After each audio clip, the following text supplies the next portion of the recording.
ವೃಶ್ಚಿಕ ರಾಶಿಯವರಿಗೆ ಬಂದು ಪಂಚಮ ಸ್ಥಾನದಲ್ಲಿ ಶನಿ. ಸೊ ಈ ವರ್ಷ ಪೂರ್ತಿ ಮಕ್ಕಳು ಸ್ವಲ್ಪ ಮಾತು ಕೇಳಲ್ಲ, ಮಕ್ಕಳ ವಿಚಾರದಲ್ಲಿ ಸ್ವಲ್ಪ ಕಿರಿಕಿರಿಗಳಾಗೋದಕ್ಕೆ ಅವಕಾಶ ಇರುತ್ತೆ.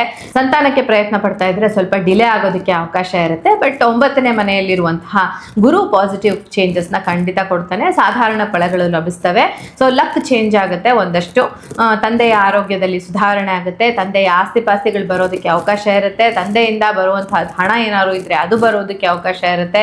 ಸೊ ಪಾಸಿಟಿವ್ ಆದಂತಹ ಸಮಯ ಇದು ಅಂತಾನೆ ಹೇಳ್ಬೋದು ವೃಶ್ಚಿಕ ರಾಶಿಯವರಿಗೆ. ಆದ್ರೆ ಮಕ್ಕಳ ವಿಚಾರದಲ್ಲಿ ಸ್ವಲ್ಪ ಜಾಗರೂಕತೆಯನ್ನ ವಹಿಸೋದು ತುಂಬಾ ಮುಖ್ಯ ಆಗುತ್ತೆ ಅಂತ ಹೇಳ್ಬೋದು. ಮತ್ತು ನಿಮಗೆ ಒಂದಷ್ಟು ಈ ಧರ್ಮಾಸಕ್ತಿ ಕಡಿಮೆ ಆಗೋದಕ್ಕೆ ಅವಕಾಶ ಇರುತ್ತೆ ಕೆಲವು ಬಾರಿ. ಯಾಕೆಂದ್ರೆ ಪಂಚಮದಲ್ಲಿ ಇರೋದ್ರಿಂದ ನವಮದಲ್ಲಿರುವಂತಹ ಗುರು ನಿಮ್ಮನ್ನ ಎಚ್ಚರಿಸ್ತಾ ಇರ್ತಾನೆ, ನೀನು ಧರ್ಮ ಬಿಟ್ಟು ನಡೀತಾ ಇದೆಯಾ, ಸರಿ ಮಾಡ್ಕೋ, ಅದರಿಂದ ನಿನ್ನ ಲೈಫ್ ಪಾಸಿಟಿವ್ ಆಗಿ ಹೋಗುತ್ತೆ ಅಂತ ಹೇಳ್ಬಿಟ್ಟು ವೃಶ್ಚಿಕ ರಾಶಿ ಅಥವಾ ವೃಶ್ಚಿಕ ಲಗ್ನದವ್ರನ್ನ ನಾನು ಲಗ್ನ ಮತ್ತೆ ರಾಶಿ ಎರಡರಿಂದನೂ ನೋಡ್ಕೊಳ್ಳಿ ಅಂತ ಹೇಳ್ತೀನಿ. ಲಗ್ನದಿಂದ ನೋಡುವಾಗ ಹೆಚ್ಚು ರಿಸಲ್ಟ್ಸ್ನ ನಾವು ಪಡ್ಕೊಳ್ಳೋದಕ್ಕೆ ಅವಕಾಶ ಇರುತ್ತೆ. ಬಟ್ ಸಾಮಾನ್ಯವಾಗಿ ಜನರಿಗೆ ಲಗ್ನಕ್ಕಿಂತ ಹೆಚ್ಚಾಗಿ ರಾಶಿಯ ಬಗ್ಗೆ ಒಲವು ಇರೋದ್ರಿಂದ ಆ ರಾಶಿಯನ್ನು ನಾವಿಲ್ಲಿ ಕನ್ಸಿಡರ್ ಮಾಡಬಹುದು ಅಂತ.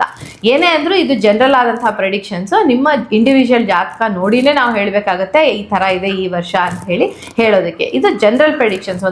ಒಂದು 20-30% ನಿಮಗೆ ಇದು ಮ್ಯಾಚ್ ಆಗೋದಕ್ಕೆ ಅವಕಾಶ ಇರುತ್ತೆ ಅಂತ ಹೇಳ್ಬೋದು.